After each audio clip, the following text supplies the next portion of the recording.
আল্লাহর নবী বললেন, আল্লাহ রাব্বুল আলামিন এই পৃথিবীতে তার এক বান্দাকে জাগতিক সব সম্পদ দিতে চেয়েছিলেন, কিন্তু সে বান্দা সব জাগতিক সম্পদকে উপেক্ষা করে মাবুদের সঙ্গে দেখা করা বেশি জরুরি, বেশি পছন্দ মনে করেছেন। এতটুকুন কথা নবীজি বললেন, কেউ কিছু বুঝলো না।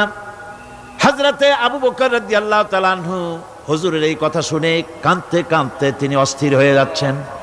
সাহাবীরা চিন্তা করলেন, হুজুর কার না কার কথা বলেছেন, তাতে কান্নার কি আছে?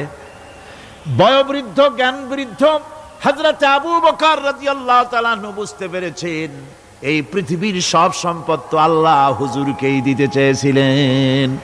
তিনি সমস্ত সম্পদকে উপেক্ষা করে তার মাবুদের সঙ্গে দেখা করার জন্য প্রস্তুতি নিয়েছেন। তার মানে হলো আল্লাহ নবীর বিদায় হয়ে যাবেন, আমরা নবী থেকে এতিম হয়ে যাব। আল্লাহর নবী বললেন,